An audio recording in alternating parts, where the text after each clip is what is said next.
Hey, what's up, guys? It's me, TSP, the spiritual philanthropist. I am Rav Shiva. I am your host this evening.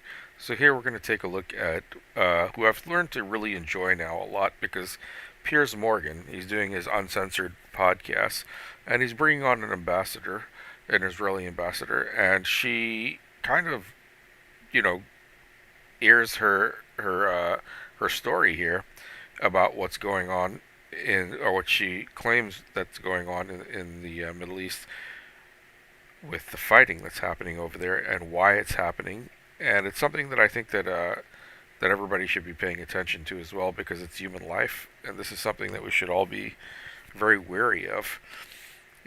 What's happening there and around the world. So I bring to you this very special message here. Let's take a look at it. I'm joined by Israeli Ambassador to the UK, Zippy Hotoveli. Ambassador, welcome back to Uncensored. Good evening, Piers. Incredibly damning comments from two former prime ministers of Israel and a former deputy chief of staff of the Israeli army. When you hear what they have to say, surely it gives you pause for thought, doesn't it? Well, it's quite obvious for someone like you that understands politics that those people are coming from the opposition. Their job, in their opinion, is to fight whatever the government is doing. I think it's very anti-patriotic not to support Israel's war when we are fighting the most justified war in the world against a terror group that committed the worst atrocities at the 7th of October. Just today, we remember 600 days that we still have 58 hostages in captivity. And I'm afraid to say, nowadays in Israel, you can't find even one leader that will say he's willing to live with Hamas on its doorstep.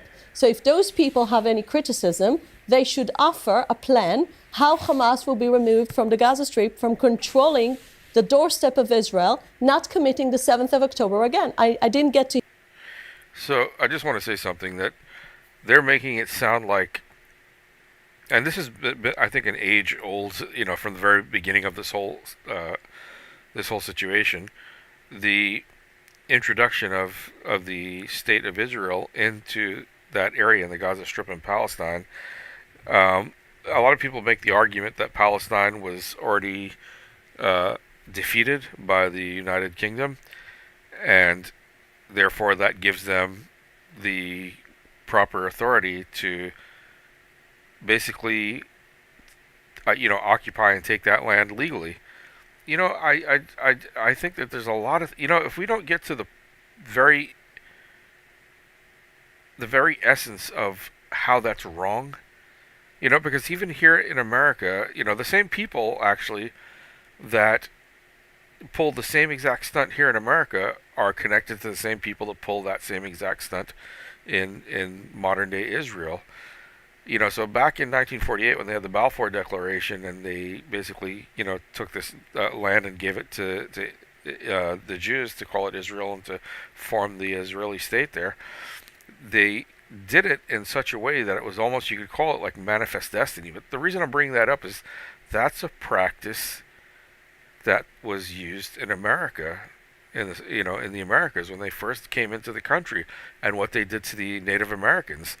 So people don't realize that the people that came from other lands, which was actually Europe, which was actually the United Kingdom, that came from overseas to what we call America today, was actually originally the people from the United Kingdom, what they call the United Kingdom today, or England, actually.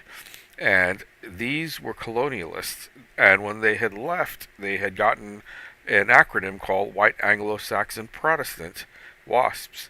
Those were the ones that came over, and basically what they were doing around the world, in India and China, they were doing in every other part of the world as well. And everybody calls it, manifest destiny. So there is some history here that people have to look at.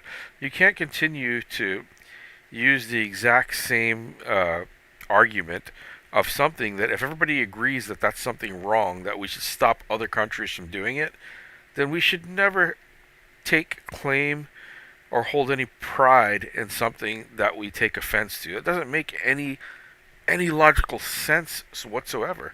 You know, so a lot of the things these people say, I just always have to point out the hypocrisy and the irony in it all. It doesn't make any sense. We hear that not from European leaders that are criticizing Israel, and not from those opposition former leaders. So I must say that in the end of the day, Israel has a serious threat on its security. You will agree with that. No one wants to see people being massacred in their homes like we've seen at the 7th of October. And in order to do that, the aims of the war are still relevant. We want to bring back our hostages, and we want to make sure Hamas won't control the Gaza Strip. Every leader in the world, in the Western world, agrees on those two aims. You know, you and I have spoken regularly, or on a number of occasions throughout this war. I've always said from the start, as you know, that Israel had an absolute right and indeed duty to its people to defend itself after those appalling attacks. And my position about that hasn't changed. But I also kept asking one question, which was, what is a proportionate response? And I've got to tell you that in the last few weeks, I have found the Israeli government strategy in Gaza to be utterly disproportionate. And I'll explain to you why. When you launch a blockade for nearly 3 months to a population which already has seen much of their possessions, their land, their buildings, their homes decimated by bombardment after bombardment, when you say that you're going to launch a blockade on aid and food to a population where 50% are under 18, you are pursuing, it seems to me, as Ehud Olmert said, a policy of starvation towards, obviously, because of the nature of the population in Gaza, of a lot of children. And that is a war crime. I mean, what else do you call it? I think when you look at the facts, and you should look at the facts, letting in 25,000 trucks with tons of aid, this is not a policy of starvation. Now, let me tell you what was Israel's policy from the beginning of the war. From the beginning of the war, we created a very clear distinction between the terrorists. We're talking about 50,000 people that embedded themselves in population, as you know. Just now, you just mentioned Mohammed Sinwar. He was found under a hospital, under the European hospital. He was hiding there because he knows exactly how the world reacts when Israel attacks hospitals. But those hospitals being abused and being used as a terror facilities. This is why Israel is allowed to operate there. Now, I'm going back to the policy of aid. In the last few days, as you know, Israel is launching a new program, a new mechanism to deliver aid because, unfortunately, and I'm saying that with a big pain, Hamas was looting the aid that all the world wanted to be let into Gaza. Now, everyone is interested that the population won't be starving. We don't want to see pictures of children that don't have something to eat. We all share the same interest. But at the same time, if Hamas is looting the aid, then we are empowering the war machine. And according to the international law, no country in the world has obligation to feed the war machine of the enemy. And this is what happened in the last few months. This is why Israel had to change the mechanism. This is why American companies are involved. So we'll have a buffer. We won't have to see Israeli soldiers combating Hamas while they're trying to loot the aid. The whole procedure is much more effective. And just in the last few days, we saw Hamas putting barriers for the population not to receive this aid. This is the same Hamas that uses his own people as human shields. So we are talking about a situation that's very difficult, very complicated. Once Israel is fighting the Hamas terrorists, we still want aid to get in. And the mechanism, I believe, that Israel is putting now forward is so much better than the one that in the end of the day is empowering Hamas. The problem is that whilst you're saying all this and trying to justify it, you've got people like Smodrich coming out and making it absolutely crystal clear what the real plan is, which is to completely clean out Gaza of all the Palestinians and get them into, quotes, a third country. That is a form of genocide. It is the deliberate targeting of people based on ethnicity and displacing them from their homes and killing a lot of them in the process. I don't know what else you would call it. I've resisted using the word genocide about this, but when I watched what Mr. Smodrich was saying and studied the exact words that he said, it is very hard to reach any other conclusion than that he is waging a strategy of genocide and would like to cleanse, as he put it, the whole Gaza Strip of all the Palestinians. So you can try and dress up that blockade, which is what it was for 3 months, where we saw the starving children you say you're concerned about, but you've got Smodrich there actually laying bare the real plan, which is to get all the Palestinians out of Gaza. And that is a form of genocide, isn't it? What else do you call it? Well, let's begin with the fact that if you listen to the British media, you get the assumption that Smotrich is the Israeli prime minister. Well, he's not. Just to clarify here, she's talking about the British media. Now, we all know this has been spoken about many times. It's actually proven. You can go and look at who owns the media. Of course, I'm not going to say who owns the media, because you can't say that. We live supposedly in the United States of America, where we're supposed to have freedom, freedom of speech. But for some reason, a group of people, I'm not going to say who they are, have control of the entire media. So whose America is this? That's the question I want to ask. What America do we actually live in, and who's controlling this country? I'd like to think that whoever is in the White House right now has some power and is controlling the media. But we know that who's running the White House, he himself said that he knows who's controlling the media, and he often talks about it. And now here she is actually trying to say that other forms of media are telling fabrications of the story. And the whole idea that they're talking about the aid trucks trying to get in there. I don't know if you guys have ever heard of Mark Twain, a very famous author. The man was just amazing in his writings, and he really had a lot of. He was like to me, like Rod Serling in a way, who did the Twilight Zone. Rod Serling would embed societal issues in the, template of a science fiction TV series. Now, Mark Twain had a similar nuance about himself, and a lot of his material had a lot of social issues embedded within it, a lot of his writings. But he was extremely a genius, because he always said his one quote that I love, which I used for one of my books, a cartoon that I did. It's a comic strip. I used the name "The Truth is Stranger Than Fiction," and that's one of his quotes. The truth is stranger than fiction, and I'm telling you that a lot of what you hear on the news is a lot of false allegations, false reports, and if we only knew the truth, we would say that. We would use his quote that the truth is stranger than fiction. He's not the one who's forming the policy on aid. And the policy you just quoted is actually... So is he a liar? No, all I'm saying is that his policy, his either he's statements lying or he's telling the truth. His statements are not standing in one line with Israel's policy. This is as a matter of fact. Now, going back to what you quoted basically President Trump's plan. And President Trump's plan is speaking about making Gaza a better place. Gaza will be a better place without having a terror hub, without having the underground tunnel city, without having people firing on Israeli cities. Just in the last 2 weeks, there were more rockets being fired from Gaza to Ashkelon, to some Israeli southern cities. We are not interested with any of that. And I just want to remind you, just in case you're so interested with finishing the war can finish today. If Hamas will surrender, if Hamas will make sure that no weapons in Gaza, if we'll see demilitarization of the Gaza Strip, and if our hostages are back home, the war will be ending today. I mean, just imagine that. All right, but let me ask you though. But you accept that Israel has the strongest military in the Middle East, right?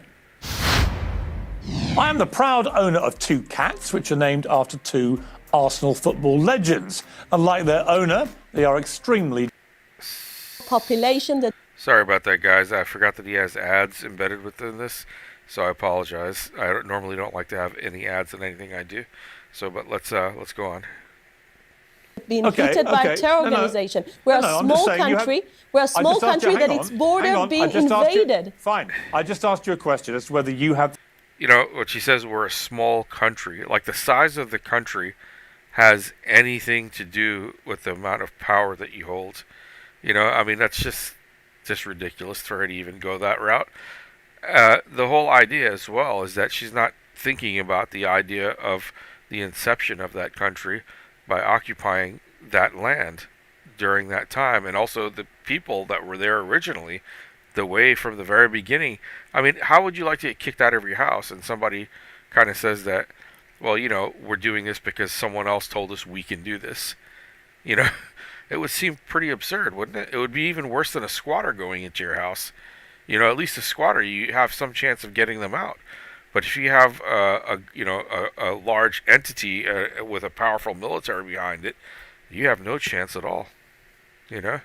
So there is something that we have to look at in a humanitarian way, which I think that somehow Israel seems to bypass this, only based on the idea of wanting to kill all of Hamas by any means necessary. I think they missed the point completely. The strongest military in the Middle East. You accept you do? We do, but at the same time, we're a very vulnerable country when we are surrounded by radical Islamists, including backed up by Iran, I'm not here to defend radical that wants to destroy Israel. I'm not here to defend that. I'm not here to defend Hamas, who I think are a despicable terror organization. But you said there were 50,000 Hamas. Others have put the total figure at around 25,000, which begs the question, if after 18, 19 months now, you have been waging this ferocious war against 25, 26,000 terrorists, and you still haven't defeated them, you still can't get your hostages released, they're still not being released, it's clear to most people that your strategy is failing. But what you're doing is ramping up the attacks, ramping up the devastation, ramping up the clearing out of Gaza. You've got members of the cabinet openly saying they want to get rid of all the Palestinians. I just want to point something out. And, I don't know if you guys are very good at profiling people and looking at them. Not once has she smiled. And if she does, I wonder what it's going to be about. You have to ask yourself that question. All I see is complete rage and anger in this person. I mean, look at her face. Look at her eyes. You can see just this complete hatred. There's no love. There's no empathy. There is nothing inside this woman but pure anger and pure hatred. And these people have so much power. I hope you guys really pay attention to that. I mean, it looks very twisted. She looks sinister at this point. That's how scary she looks. And get them into another country. So it seems to everybody else that what you're actually doing is not winning any war against Hamas. In fact, many people think, including intelligence that the Americans have received, for every Hamas terrorist you've killed, they've already been replaced multiple times with people with the same ideology. And that would explain why you can't get the hostages out. And in fact, the hostages, the more you bombard Gaza, the more you would say that their own lives become imperiled. And the overriding picture, which is what's getting Israel... It's really funny. I don't mean to be funny, but you see this here, this red thing here, and this red thing here. It almost looks like she has these two horns.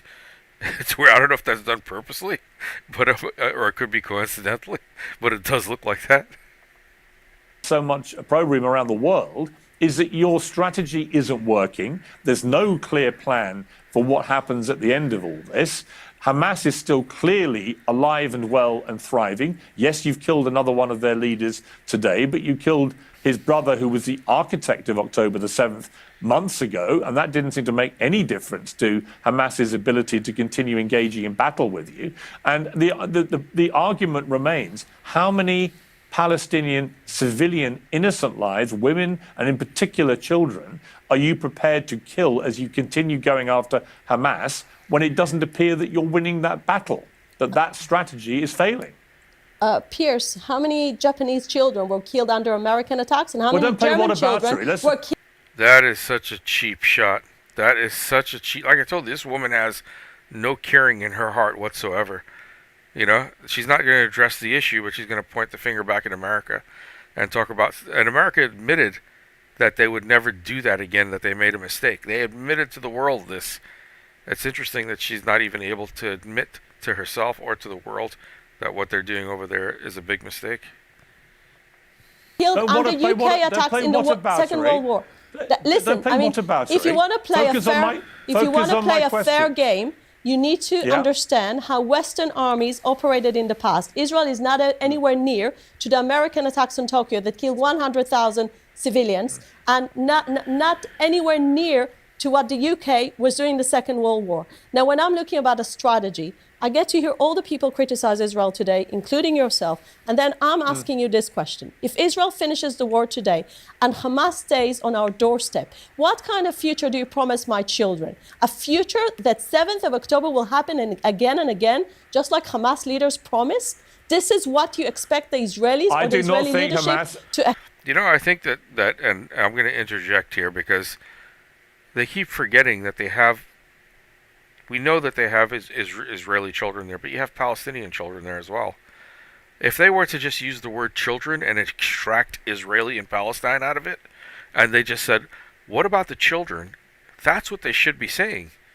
They shouldn't be separating with these ideas, of the, organic structure of a child. They're taking the organic structure, the human part of what a child is, and separating it into a category. Well, these children here need to be saved. Those other children we're not even going to mention because they don't exist. That's basically what that means. Because listen to what, anytime they talk about the children, it's always the Israeli children. They never talk about Palestinian and children in the same sentence. And if they do, it's most likely going to be in a very condescending sense or something along that nature. See, the way people speak tells a lot of what they think and how they feel. You have to pay attention to that. And I get it that they want to protect their own. I get it. But every one of us, every single child is our own. We have to look at it that way. We can't separate the idea of a child by the borders of the mind.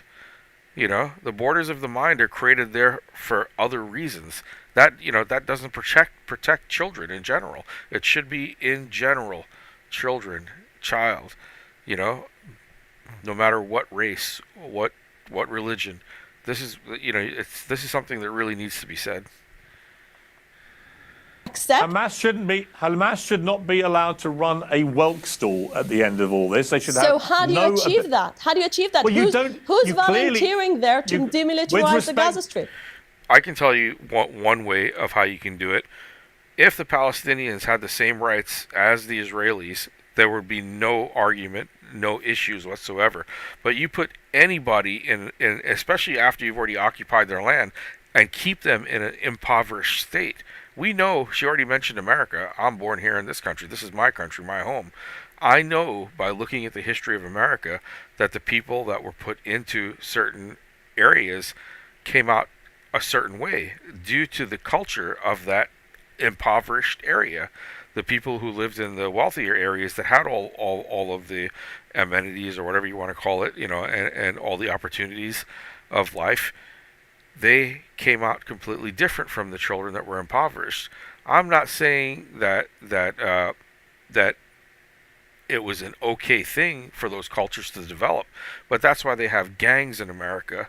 As a matter of fact, there are gangs all over the place now. And these gangs rose up and started doing what? Illegal things. They started stealing, killing, doing exactly what they were taught. What they looked back in history and said, well, this is how they got that. There's a lot of gangs and a lot of people who do bad things that use the history of America and saying, well, they did it, that must be the way to do it because that's the only one that works. So you have to think that if you're in living in Israel and the children and growing up in Palestine, they're going to start adopting the exact same tactics. There is no way around it. And there's no way in the world that the entire world is going to sit back and watch Israel kill off an entire race, when we know here in America we're guilty of it as well from the Native Americans. But nobody wants to do that again. So you can't keep, you can't try to keep doing something that's wrong by saying that you did this already. That's almost you saying that because you did it, we have the right to do it too. And I hate to use the same stupid things that two wrongs don't make a right, but it so fits right here. I didn't want to use that, but I had to use it because it fits. It really does fit here. And I'm hoping that she and other people understand that it really comes down to the universal aspect of the human child, not Israeli children, not Palestinian children, but just children in general. That's what it comes down to. But let's look further here. With respect, Ambassador, you clearly don't achieve it with the way that you're trying to achieve it. All you're achieving at the moment is making Israel more and more of a global pariah. When only a few days ago, you have 2 doctors in Gaza who have 10 children and 9 of them are killed in a bombardment by your forces. That doesn't make people feel, oh, this is all going great. It makes people think that you're waging a systematic destruction. I'm so sorry to interrupt what he's saying, but Look at her face. What human being can hear about children dying? Tell me. And have this look on their face. You know, I mean, it's almost mesmerizingly terrorizing to watch her face. I see nothing but hate in her face. There is no love. There is nothing but hate. Why? Where is that hate emanating from? And people like that shouldn't be in the position that they're in, because God knows the more hateful people they bring into higher positions, guess what? The more hateful the world becomes. The world needs to change on a very, very, very intrinsic level. It really does. It needs change from the inside. And not just of property and of land, but also of children. And that's what's happening. The percentage of children, that you're killing, good job, compared Pierce, to the percentage of you're killing of Hamas terrorists. What is it? Do you know? Do you Pierce, know how many children you've killed? Hang on. Answer me that one question. Do you know how many Hamas terrorists you've killed and how many children you've killed?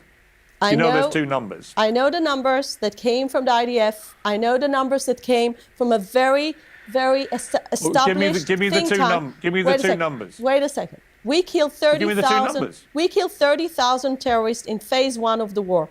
Since the war is back, I don't have the numbers. But let me tell you one thing. We never target civilians. So this question is irrelevant. How many children have you killed? Pierce, Israel is not killing children. Israel is not killing children. Hamas is using them as human shields. Children.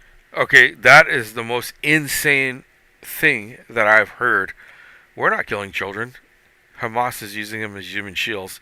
I use this actual metaphor or interpretation the last time, where I said that, you know, you're driving down the street and someone throws the child in front of the car. You can see the child in front of the car, but you're like, wait a second, somebody else threw the child in front of the car, so I'm just going to go ahead and run over it. It's not my fault. I don't have to take responsibility for it. You know, and that's basically the ideology. That's basically the essence of what she's saying.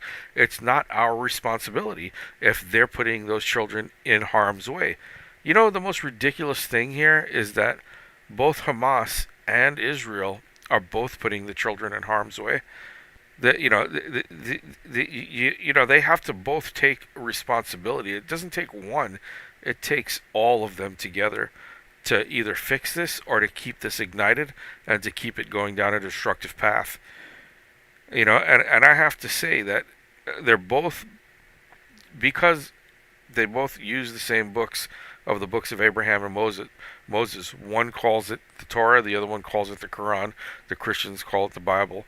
They all come from the same books of the Old Testament. It's the exact same thing. The problem here is that they're all taking the interpretations in their own direction. They're even using that as a way of validating the fight that they're putting on and the death that's happening.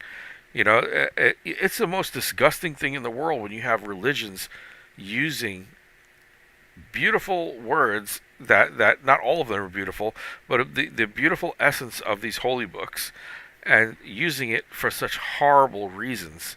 And you have to look at that. Whoever's doing it, whether it's a Christian, a Hindu, a Muslim, a Jew, whoever's doing it, it's just really bad, you know? And they need to stop and really sit and rethink the situation. And they need to start using different terms instead of talking about this child that's different from that one because his religion is different from the other child's religion, you know, or they're from a different part of a different land. One's Palestinian, one's Israeli, you know. But never just say children in general. It always has to be Israeli or Palestinian child, either one or the other. There's a duality in the way they look at children, and that confuses a lot. I'm sure those children, they are going through hell. It's unfortunate. Every single day. Pierce, this is a blood label you're putting on Israel. You know it's not true. No, it's not actually. And what you're trying to do is be very weaselly with your words. No, I'm not. The truth is, you are killing a lot of children. You would argue you're doing. Why it's caused? Hang on, let me because finish. Hamas is using them as human shields. Wow, and then she goes right back, guys. The reason I'm pointing this out is that she is very well trained in what to say. This is how this works. She's schooled in how to make you consistently think that it's okay that they're killing the children. Why? Because Hamas is using them as shields. I don't care how evil you think these people are. I don't think any human being can really think that an entire group of people fighting for their lives are going to take. You know why this makes no sense? Because if Hamas needed fighters in the future, wouldn't they use the youth and the children of the future to actually become the next, terrorists or warriors or whatever the soldiers in their battle? Why would they waste their lives by throwing them as human shields? That's why it makes no sense, guys. You have to think like that. This argument is caca, complete crap. It makes no sense. It's a lot of BS. And anybody that uses their mind, think about it. Your only resource is the children for future wars against your enemy. So yeah, let's make sure and use them as human shields so we can kill them off first, so we have no one in the next generation to fight. Makes no sense. Her argument is crap, basically. And you know Let me finish my question to you. You are killing a lot of children on a daily basis. That is indisputable. My interesting question for you is, how come you know exactly how many Hamas terrorists you've killed, but you have no idea how many children you've killed? Piers, I will give you the answer, because when you are accusing a country of killing children, it sounds to all the people that are listening to us as if Israel wakes up in the morning and says, "Oh, let's kill innocent people now." This is not what Israel is doing. But you are killing a lot of children. And my question is, how come you know how many terrorists you've killed? Are you familiar with the international law? Are you familiar with that at all? Because the international humanitarian law says very clearly, as long as you're targeting civilian targets, you're allowed to attack hospitals if you know they're terrorists. No, but you're not answering my question. Israel is not deliberately killing children. And this accusation is a fake thing that you keep on saying again and again when you know we're a democratic country, cares about human life. I just asked you a simple question. At the same time, Hamas is deliberately using the children. Here, they're such a democratic country. I'll ask any person of color, especially black people in this country, go and try to move into their neighborhood and see if they let you buy a house in their neighborhood. See how democratic they are. Try to go into a synagogue on a Saturday or a Sunday or whatever day it is they go to, and try and worship with them. That'll show you the depth of their democracy. Okay? You could walk into a mosque. They'll accept you. You can go into a church. It's for Christianity. They will accept you. You can go into a Buddhist monastery. They will accept you. You can go into a Hindu mandir, which is a temple. They will accept you. The only place with their so-called democracy that you can't go into is a Jewish synagogue or a neighborhood. Any one of those two, you're not allowed in there. If you're a foreigner, if you don't fit the bill, if you're a goyim, they have a term called goyim. I urge everyone to go and research the term goyim, Goyim, and look online and search and see what they say about the goyim. You know who the goyim are? The goyim are all the non-Jews. That's us. All the rest of us. And look at what they say about us. And that'll tell you everything you need to know about what she's saying and how wrong she is. Answer my question. And you know that. I don't deny anything you say about Hamas. They're everything you say they are, probably worse. I despise Hamas. They are a despicable terrorist organization. So help us win this war if you're so despising Hamas. You're offering to surrender. You're not offering to win. I'm asking you. I'm asking you this question for a purpose. I'm curious why you say you know exactly how many Hamas terrorists have been killed, but you have no idea how many children have been killed. Why is it you know one number but not the other? I'll give you the answer. Because in the end of the day, we never target civilians. We only target the terrorists. Why don't you know the statistics? And look, you can ask this question. Are you saying no children have been killed in Gaza? I didn't say that. Are you saying that? I didn't say that. What are you saying? Well, what are you saying? Here's what I'm saying is Hamas How needs many to have be been blamed. killed? Hamas needs to be How many blamed for have been any killed? child that is being killed in Gaza. Now, So this is really horrific. If anybody is listening to this right now, you should be terrified. Look at her face now. There's a bit more of a pleasure right here, what she's saying. Look how her face changes now. It doesn't look so hateful anymore. It's more of a happy, more pleasurable, relaxed state. She's saying that Hamas is the reason that the children are being killed. She's not saying that they're killing the children. She's saying now that Hamas is the reason that the children are being killed. I mean, the words and the way in which you use those words are so extremely important, and it tells you the nature of what you're dealing with. You know? Look, I agree. Hamas, any organization that uses terrorism, any form of terrorism, and targets innocent people is completely wrong. I agree with that. But don't start using the campaign, using the idea that you can use children as human shields and they become automatically a target. Why? Because Hamas is doing that to them. Like I said, that argument makes no sense. They're probably putting the children in whatever positions they are to try to protect them and make them safe. Like I said, you get rid of the children of Hamas or the Palestinian children, they would have no future fight. That makes no logical sense that they would kill the only thing that would keep them alive in the future generations. How does that make any logical sense? The scary part of this is that, like I said, look at her face when she says this. It's like they've already accepted the fact that those children are going to be killed. That's just an accepted fact, and they're validating it through the idea of saying that Hamas is using them as human shields. So this is a very scary woman, and probably a lot of other people that believe that that's okay. You know, it's a very scary situation.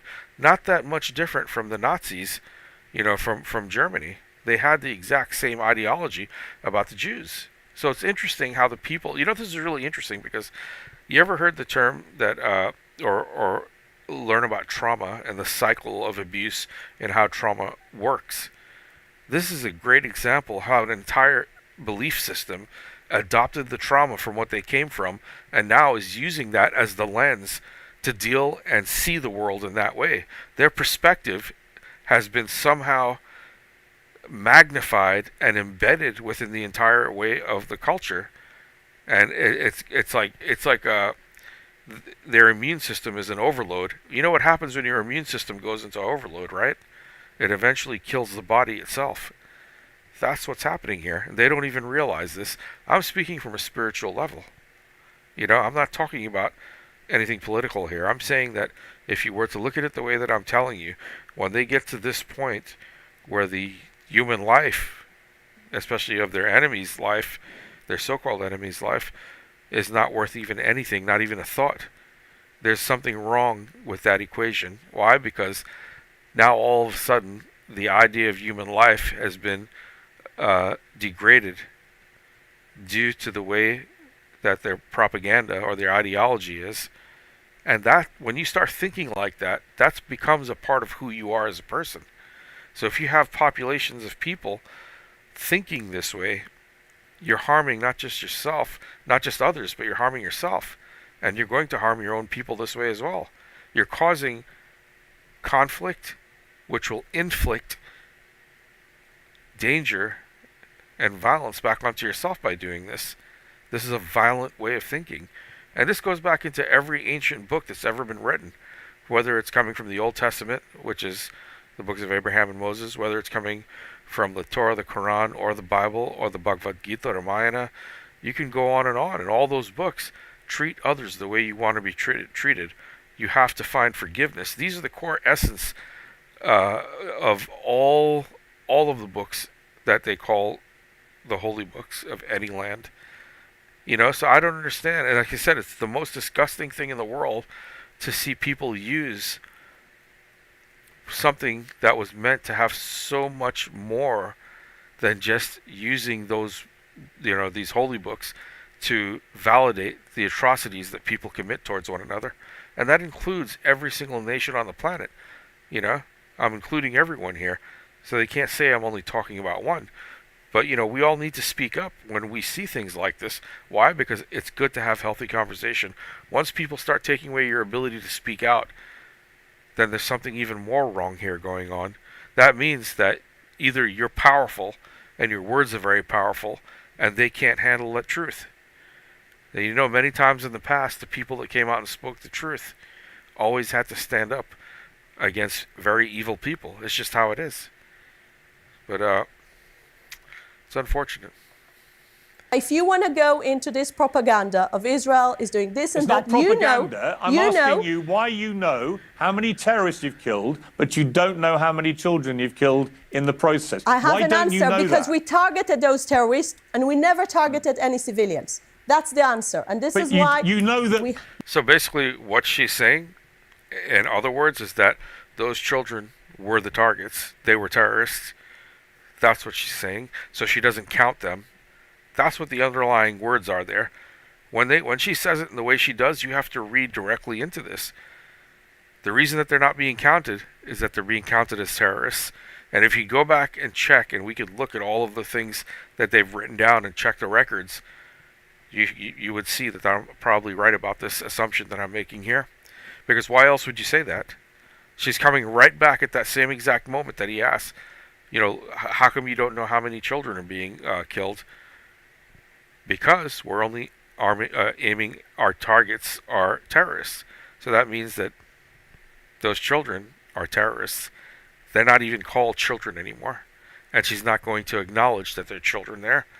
She's only going to acknowledge that Hamas uses them as human shields. So therefore now they're a part of that whole structure of terrorism. Guys, you have to really read into these things and understand that the way that she's speaking says quite a bit about what she thinks. So I'm very good at paying attention to these things and understanding them. That's how I survived, you know, growing up in foster homes and all these, you know, things I grew up in. I had to know people. You know many thousands of civilians, but you know many thousands of civilians have been killed. You understand Piers, that, do you? do you understand that you don't care about my children don't and keep other asking Israeli me children questions. by letting seven... There you go. Again, I hate to, you know, interrupt so many times, but she's going right back to our children, our Israeli children. That means that she doesn't even attach the word children to the Palestinian children, because she keeps using the word targets and terrorists consistently. If you go back and look at how many times when he mentioned children, Palestinian children, Hamas, human shields, targets, terrorists, over and over she's using that. My God, this is horrific if you think about how scary that is, you know? of October happen again and again. Oh, I do. In fact, to my detriment, actually, in the Middle East for many, many months, when I was defending Israel's right to defend itself. But now we're at a point where more and more civilians are getting killed in collateral damage as you wage a war and a strategy and a plan which makes no sense to even your own former prime ministers who think you're committing war crimes. So don't just couch all this as propaganda by people who just... Well, okay, but again, I simply ask you one more time. Why is it you know how many Hamas terrorists you've killed, but you don't know how many children you've killed? Why is that? As I said again, because in the end of the day, when you're accusing someone in killing... You don't count one, but you count the other? You accuse someone in doing something deliberately while Israel is not doing it deliberately. Can I accuse the UK of killing German children during the war? You would have said it's absurd. Stop playing whataboutery. It's absurd. Explain why you know one number, but you don't know the other. Now, everybody knows how much I enjoy my tea, and I'm very happy to say... Sorry about that, guys. The answer for that is very clear. Hamas is putting a lot of propaganda into it. And Hamas is trying to create fake news. How do you know how many of those... I will give you another example for that. I will give you another example just from last week. Just from last week, I think we all experienced this, I think, one of the most shameful moments in the UN history when Tom Fletcher was throwing a number of 14,000 babies are about to die. And in the end of the day, he got it completely wrong and was wrong. The BBC had to correct that. And this is part of the propaganda that Hamas is promoting. Yes. And I don't want Western media to follow up on Hamas propaganda. Well, I didn't. It's very simple. So you're talking to a member of the Western media, and I didn't do anything with that report. No, but the BBC did, and then they had to take it back. I'm not the BBC, and they were wrong. And he has now retracted it. He explained that actually he misread it. It was if the blockade went on for the whole year. We all know the reality. It was a mistake. Yes, but for a day, it was the headline in all Western media accusing Israel in fake things. Fine. So we need to fight that. We need to find the fake things that are happening out there. I don't want to find any fake things. I want to get to some facts. You seem to It's so ironic that she's saying they need to fight any fake things that are out there, and yet there's so many things that look fabricated in the news, period. Because whoever controls the majority of the information passing through the airways, whether it be internet, Wi-Fi, television, radio, whatever source it is, they control the type of information that's being transferred, and that's something that you have to really think about. have a very clear idea, Israel, of how many Hamas terrorists you've killed. You've said the number, but you have absolutely no idea how many children have died in the process. I simply ask you why. Why do Piers, the lives of the Hamas terrorists Piers, get recorded, listen to me. but you don't record the number of children you I'm killed? willing here to give you the strategy about the war because this was the question you were asking. Why don't you answer my question? I'm giving you only the answers that I have. Just My tell me why answer you is, know one number and not the other. But the number makes a difference just if you're targeting civilians. If Israel is not targeting civilians, according to the international It doesn't law, make any difference to the number of children who've died. It does you can count it any way you difference like. according to the But how do international you know humanitarian about law. the number of terrorists killed, but you don't know how many children have been And I'm killed? saying How do again- you know one, not the other? Explain to me. Treat me like a village idiot. Why is it that you know one number, but you don't know the other? Explain According to me. to the international humanitarian law, it makes a lot of difference if you're targeting civilians, if you're I'm not targeting talking about who the you're targeting. legitimate war aims. I'm and not all the talking about who all you're the targeting. facilities. I'm not. That makes no sense whatsoever to me.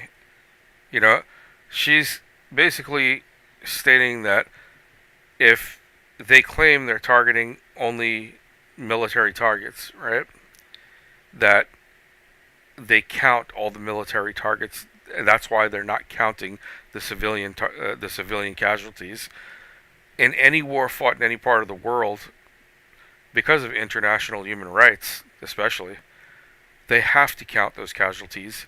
It should be counted even more important than the military casualties. Why? Because supposedly each country is fighting for the rights of each individual in each of those countries. That's why.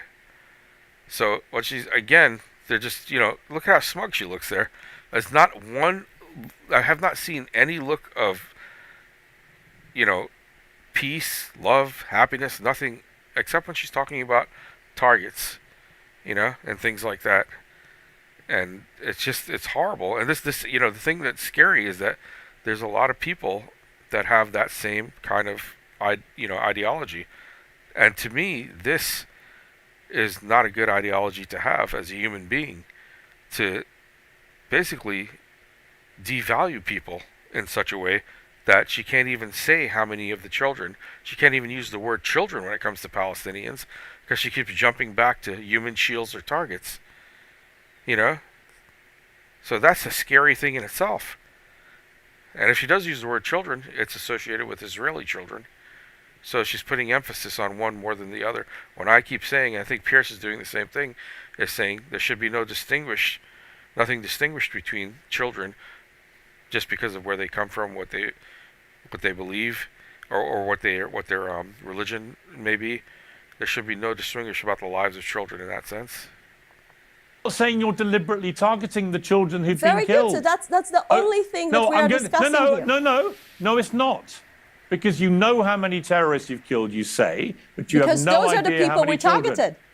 So how many children have died in the process? Why don't you know that number too? Piers, please ask this question to the people that can give you the answer. I don't have the answer. Who has the answer? Please don't ask me questions. Who has the answer? Who has the answer? I don't have the answer. And I will tell You're you the something. Israeli ambassador to my country. Who else should I ask? Well, you should ask one question. How do you make sure that the 7th of October won't be repeated? And this is the question you and everyone who criticizes Israel at the moment doesn't. Honestly, she keeps going back to the 7th of October. That wasn't the beginning of what all of this was. They should go back to something has to be done about the way that if they were finding a land for people that are lost, supposedly, right? They have to find a way to integrate those people into the society that they're going into. They shouldn't just be able to just walk into anybody's land and say, okay, this is going to be ours and that's going to be yours. That's where the problem really, I think, starts. That's where they should be dealing with this. October 7th is horrible, it's atrocious, just like 9/11.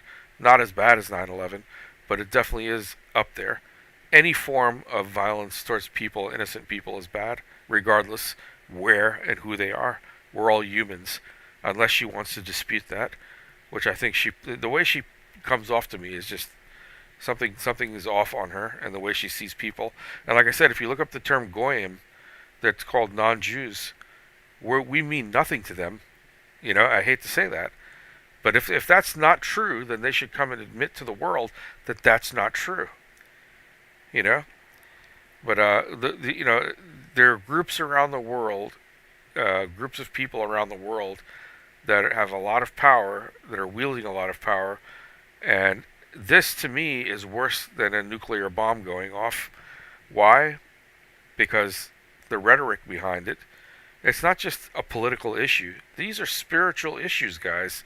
These are very spiritual issues. How you see another human being is extremely important, no matter what holy book that you look into. Christ himself, looked upon every other human being as another family member of God, another child of God. Christ didn't say that was the only, I'm not Christian, but I'm just saying that Christ or any other religion didn't say that only Muslims, only Israelis, only, these people are considered, a certain way. But they have, the thing that's messed up here is that a lot of the people in Judaism believe that they're the chosen ones for some reason. And, I can get into a whole thing about that. But, being the chosen one or the chosen people is exactly the same ideology that Hitler used. Hitler believed that him and his people were the chosen people as well. And look where that went. We're going down that road right now again. And she doesn't even see that. And a lot of other people out there don't see that. The weirdest thing I've ever seen is there's so many people in America that are willing to help a people that don't even look at them as people. Because look up the word goyim, Goyim. If you're not Jewish, you're a goyim. That's the reality. Look it up and check it.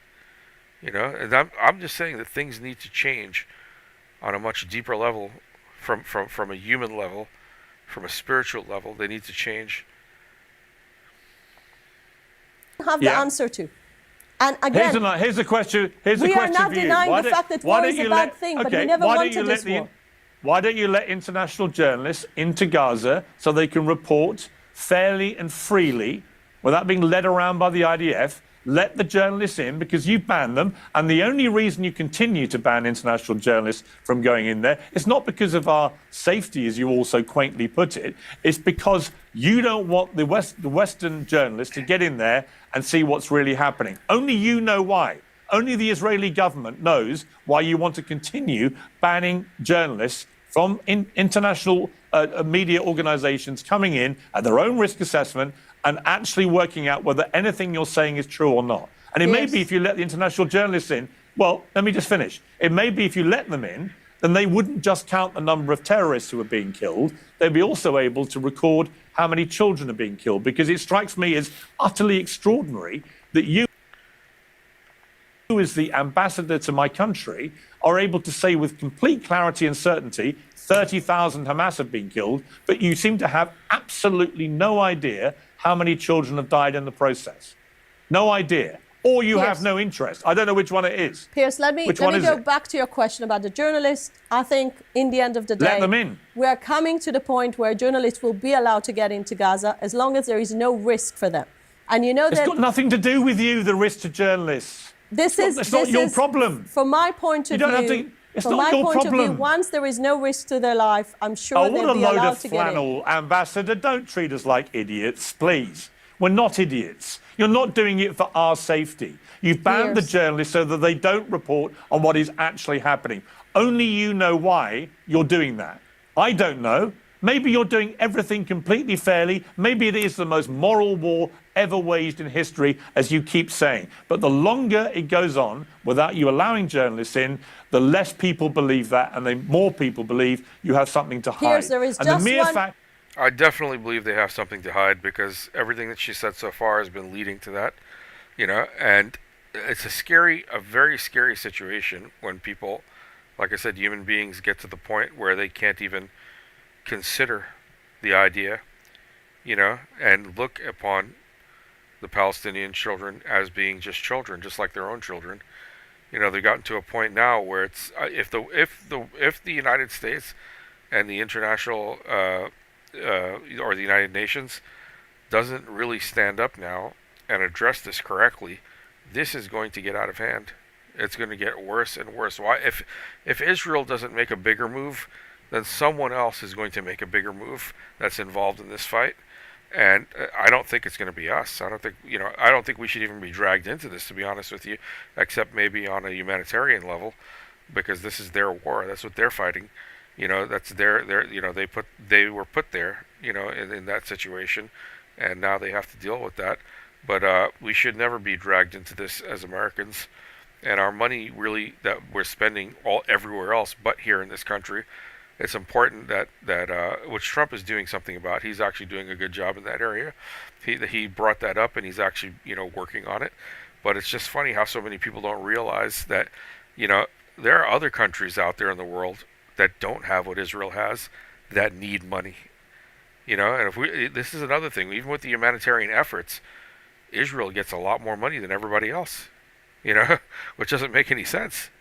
It's like people giving money to the one percenters, for humanitarian aid, or whatever else they need, but excluding all the rest of the people, and it just doesn't make any sense. The way the world is working right now is backwards, in reverse. Nothing makes sense. There is just one question here, never received an answer. How do you promise to the Israelis that they won't have 7th of October being repeated again? If everyone agrees that Hamas shouldn't control the Gaza Strip, as you just said, who will do the job? Who will volunteer to demilitarize the Gaza Strip according to your philosophy? Why don't you work? Here's my suggestion. Why don't you work harder on the diplomatic side to resolve this conflict, this war? And why don't Great answer. I have so much respect for you now, Piers. you bring in all the people that can help resolve that, rather than continuing to blow everything up that you can see with your forces? Why don't you try and resolve things diplomatically, which in the end is how you got the other hostages out to date? So, it seems to me the bombardment strategy just doesn't work. And all you're doing is making Israel, a country, by the way, that I love, and I love Jewish people. It's got nothing to do with either the country or the people, but everything to do with the Israeli government, which has now got people like Smotrich out there very clearly, very brazenly, and very unambiguously dictating a term of genocide on the Palestinian people, where he wants them all out of Gaza. Now, do you think that's a good idea? Do you think that's the solution? Piers, I'm not speaking for Bezalel Smotrich. I'm not his spokesperson. I'm the Israeli ambassador. What do you think? And I think whatever the government thinks, because I'm ambassador, I'm representing a government here. I think whatever the government thinks. She just contradicted herself big time right there. That's so funny. It's so funny. This is why I was telling you that it almost seems like some form of brainwashing. That I think whatever the government thinks. Wow, she doesn't think on her own, in other words. This is the danger of people not being able to have their own thoughts, and they're trying to do that. Certain people are trying to do that here in America. You take away the ability for a person to have their own thoughts, and we are so screwed as humanity, as a society, and I think that, like I said, look, people can say as much things as they want about Trump and judge him, but if he continues to fight for our freedoms in certain ways, in certain aspects, especially for these, that we can have freedom of speech and have a chance to be heard, I don't think he's such a bad guy in that sense, if he's going to fight for that. I may not agree with everything else he does. There's certain things I obviously won't agree with, but if he's fighting for the right causes here and he's standing up for us, he's doing something right. In that sense, and I hope that's what he's doing. I really do, because we need that kind of leadership right now. wants to know what the government thinks when he's out there saying that. I represented the last 4 governments that Israel had, and let me tell you something. There is not even one leader in Israel today that is running for office, whether he's in the opposition or in government, that believes that Hamas should stay in power.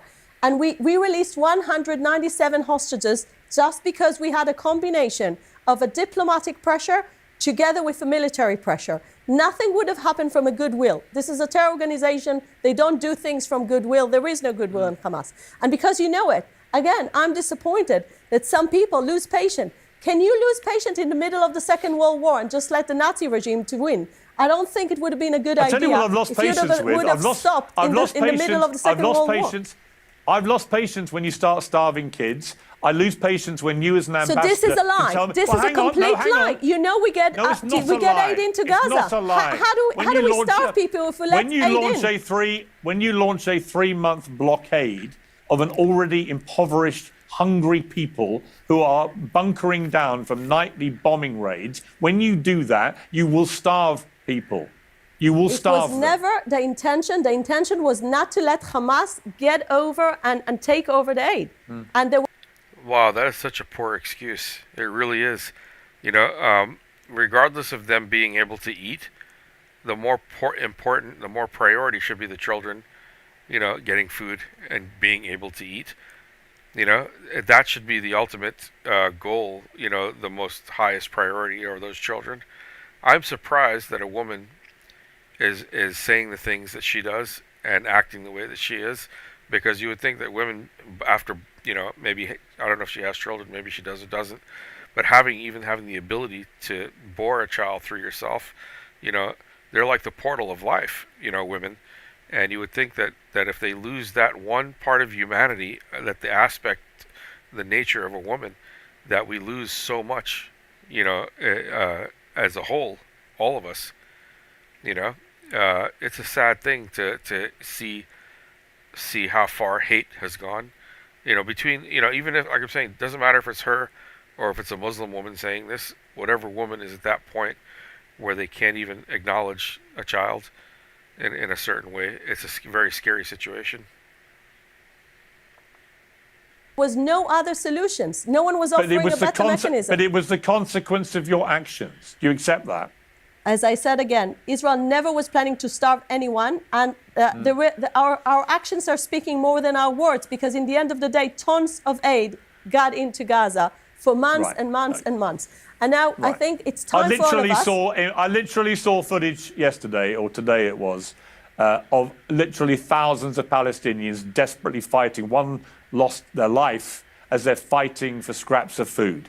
Do you think that's the behavior of well-fed people who are not actually starving hungry? Do you think, on balance, that it may be the desperate acts of people who have been starved now for 3 months? What I've seen in the last few months, I've seen, first of all, in the last 2 days, I've seen mechanisms that works. I've seen happy families that receive the aid, and they know that now the mechanism is so much better, and it gives family by family a box of aid being protected by American companies. I think it's so much better than what used to be. All right. And it would have been nice if the UN organizations would have joined the distribution rather than boycotting this system and just letting the criticism on Israel to continue without them playing along with the new mechanism. It could have been really helpful. Just to remind you, the most savage criticism of Israel is coming from your own former prime ministers. Not one, but two.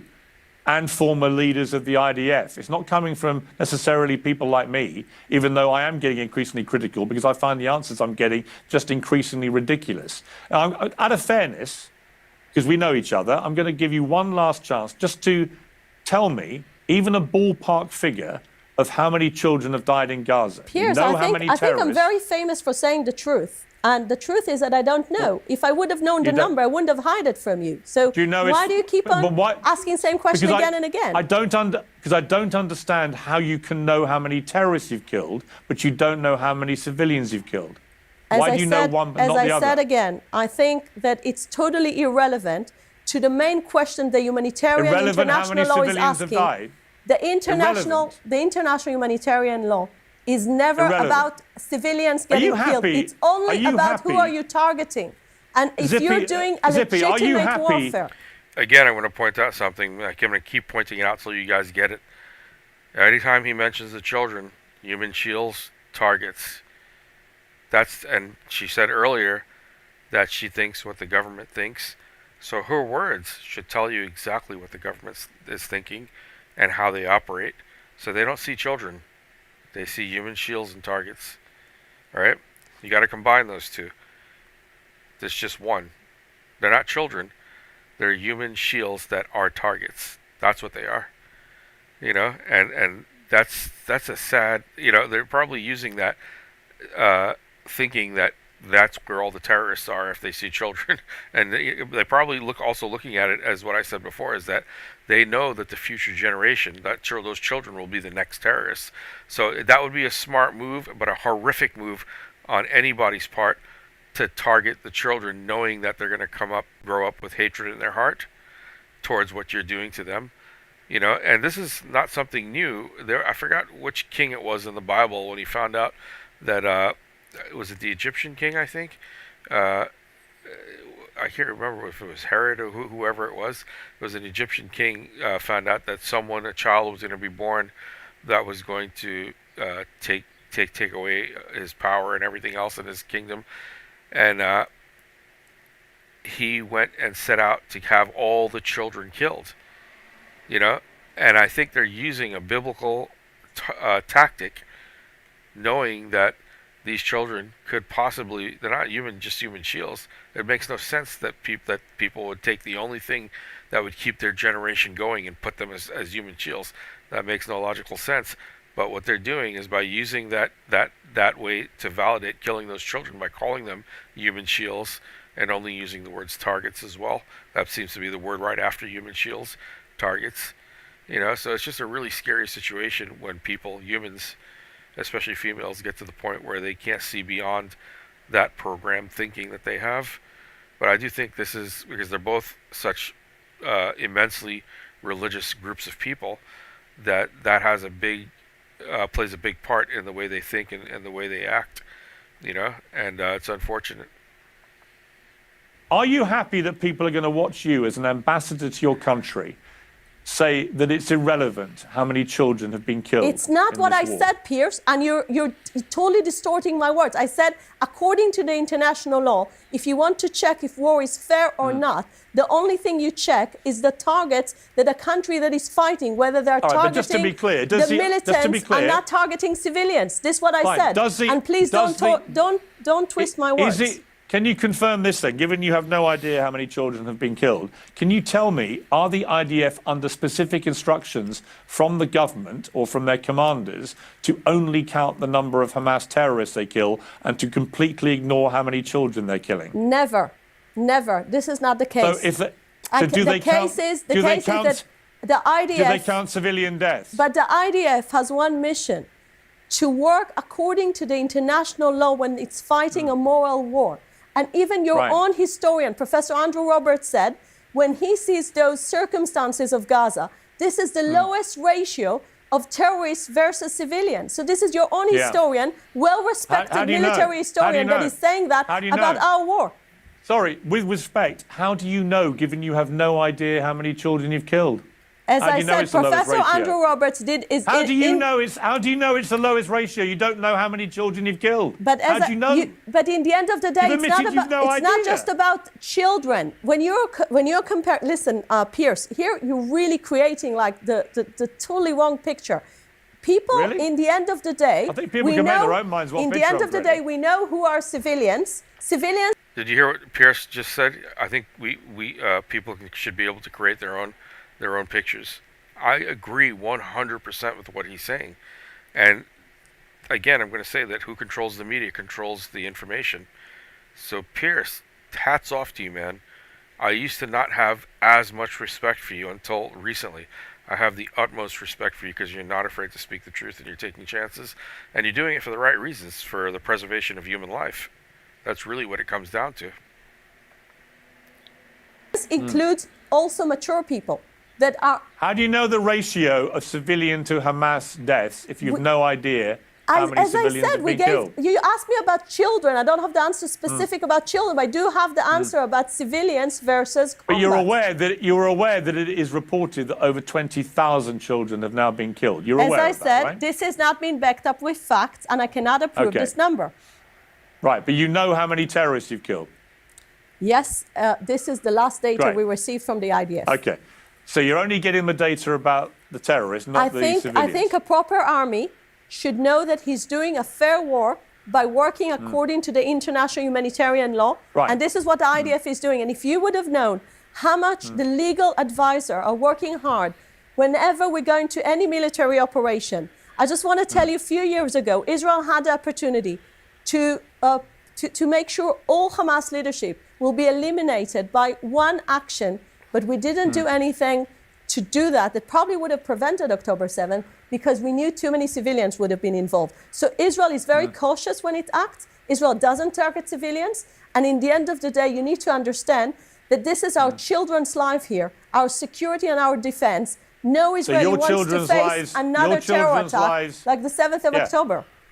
Your children's lives are clearly very important to you. I'm just curious why Palestinian children's lives aren't. It's not as what I'm important saying, to but you. unfortunately, Great question. Great question, which I've been posing that question and that idea through the entire commentary I've been making. But I'm so glad that he's not missing a point.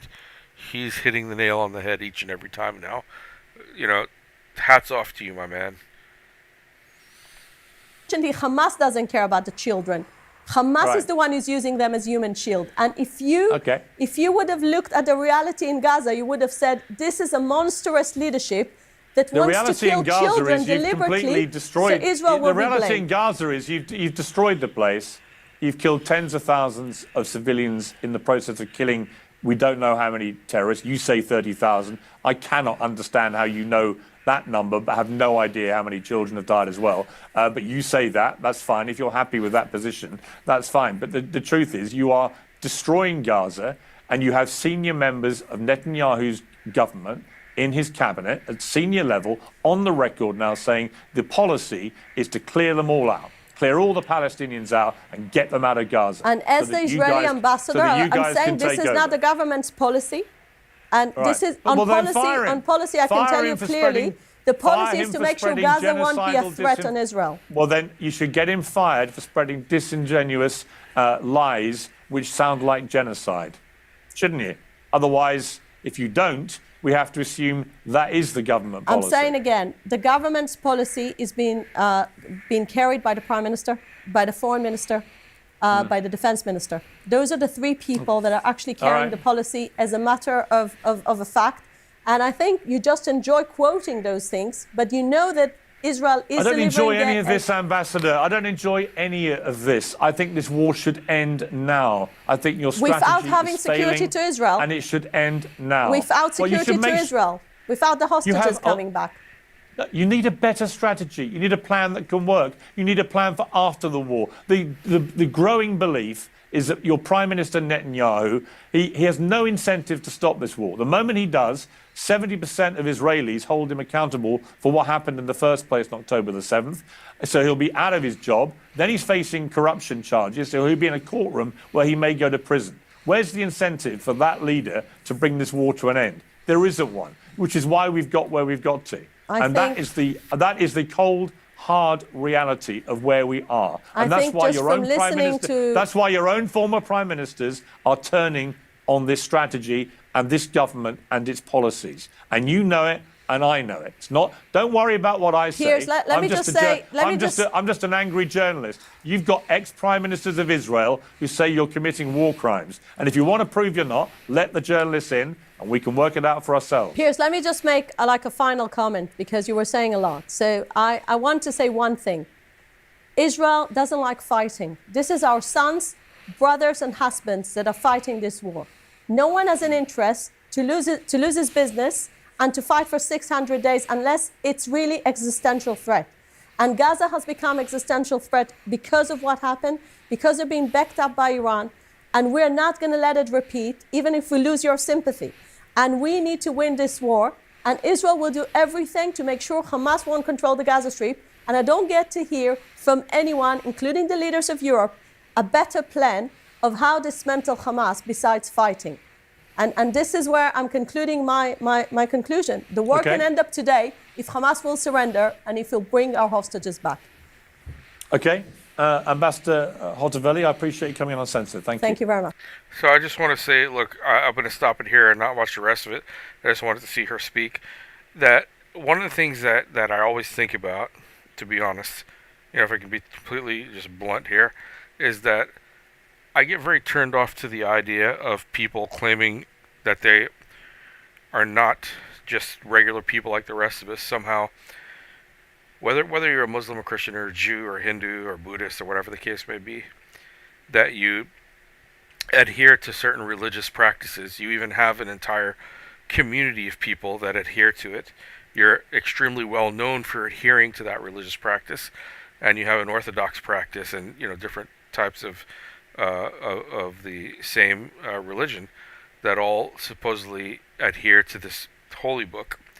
How is it that, I'm including everyone here, Christian, Jews, Muslims, Hindus, the major religions, how is it that they could all end up getting to the point of killing each other? But yet they're supposedly the most holiest people on the planet. I'm not saying that they're monks, but everything is based on the ideologies of those ancient books all around the world. And they're the ones who have the power, the most power at this point in time now, especially in that area, the Israelis. I just don't get it. Everybody says that their book is a book of peace. What does that mean in a situation that's gotten so far out of hand now that she can't even mention the word children and Palestinians without saying human shield or target to validate the killing? Where have we gone as a human race, as a human species, as society, that we've become so unaware, unconscious of every human being that doesn't follow or believe in what we believe, But I think the really main problem here is when you think and you have the same ideology as other people in the past that committed the same atrocities. Hitler, his people were very special people. He considered his people the chosen people, the Aryan nation. Now we have Israel. They go by the term the chosen people, and they say that the rest of us, the Goyim, Goyim, Goyim, are non-Jews, so we have to serve them. That's what their book says. Like I said, any person of color, or any person, American in general, go to your local synagogue, ask if you can come and worship with them and see what happens. Try and move into one of their neighborhoods, see if they'll let you buy an apartment there. I guarantee you, neither of those things are going to happen. And we live in a so-called democracy, right? Where people are supposed to be able to live amongst each other and live in an integrated society. But yet, the Jewish people here in America have their own hospitals, they have their own ambulances, they have their own police, their own everything. Does any other race here in the United States, the country that Americans were born into, the people that founded this country, think about it.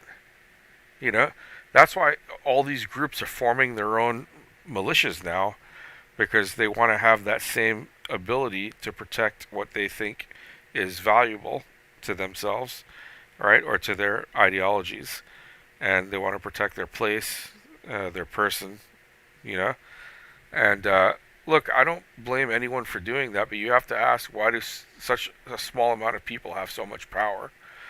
And why is it being wielded without having any, it's being wielded with immunity. Like, no one can say anything to them.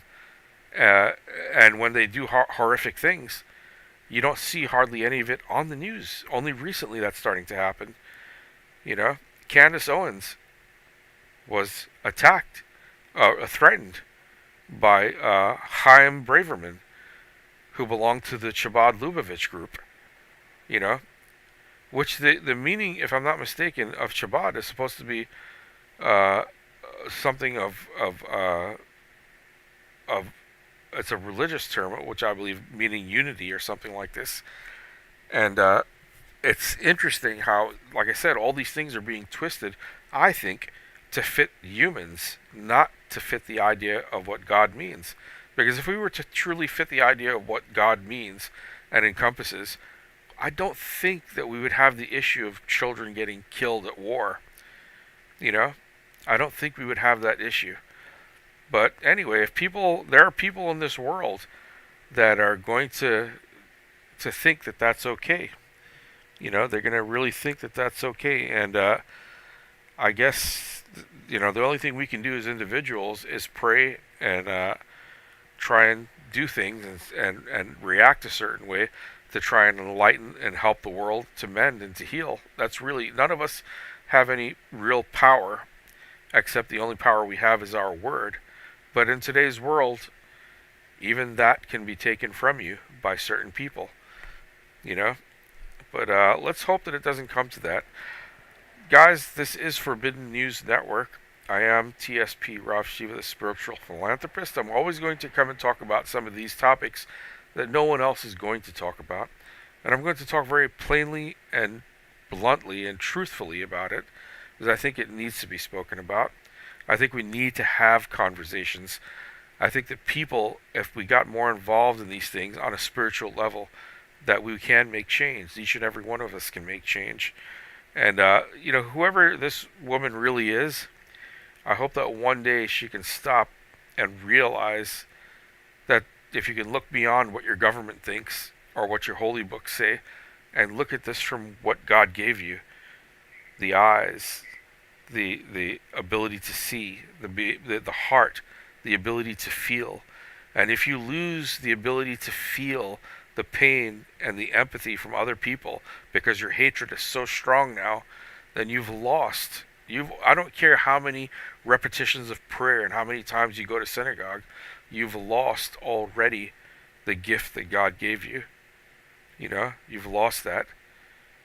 So it doesn't make any sense, you know, to say that any one race or any one religion is better than anyone else. When anybody gets to the point that where this woman is at, you know, we're doomed as a human race if more people start thinking like this, because they'll have more targets and human shields happening, and there will be no more children left. Believe me, we won't even use the term anymore, just targets, you know, and human shields. That's all it's going to come down to. There will never, you know, we got to somehow grow past this in some way and grow stronger in what they call unity.